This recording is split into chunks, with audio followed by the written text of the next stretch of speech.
thank you all for joining us today. Just a few short thoughts, and that is, let us remember that when Saddam Hussein was eliminated, it brought chaos. When Gaddafi was eliminated, it brought chaos. There were alternatives there, you know, in Gaddafi in particular, but also with Saddam Hussein.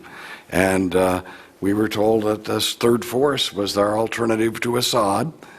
And I think the Russians are very concerned that even if Assad is eliminated by this third force, even if that's the case, you're going to have just what happened to these other countries. Chaos, which is then exploited by the most radical Islamic forces within those societies.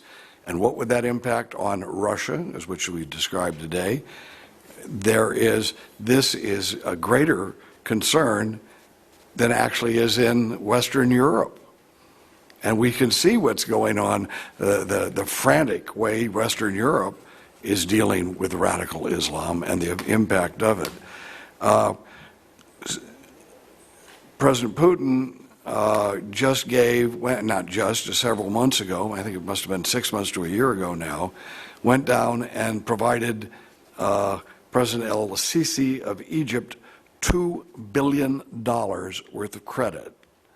$2 billion, even at a time which we've had testimony of a weakness in the economy of Russia.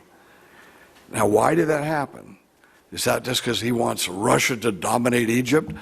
Listen, Russia is like England and other great countries in the world, in China, in Japan, and India, and these countries. These are great countries of the world that their leaders calculate what is good for their country, and in the long run, I believe the reason why that $2 billion and that help to General al-Sisi was coming forward was because Putin acknowledges that if radical Islam were to take over in Egypt, that these other countries would be swept away in the Gulf, and you would have radical Islam pouring into Central Asia, and that would dramatically impact the security of his country and the future of the world.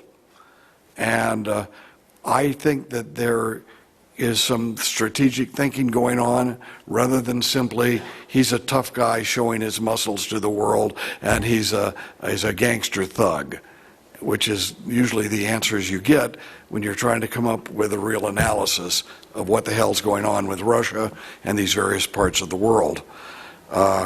So with that said, I think we need, and I will just end this, I think the United States needs to cooperate with people who are going to help us defeat radical Islamic terrorism, whether it's Putin or whether it's Assad or whether who that is, because those people especially have the United States in target for their terrorism. If a nuclear bomb goes off from a terrorist group in the United States, it won't be from Russia. It won't be from Assad.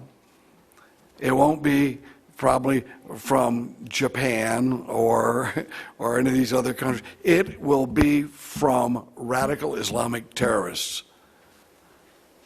And if we're going to protect our people, we've got to be rational, and we've got to reach out to those people who are the enemy of our enemy. And I buy that formula, and I think it will make us safer.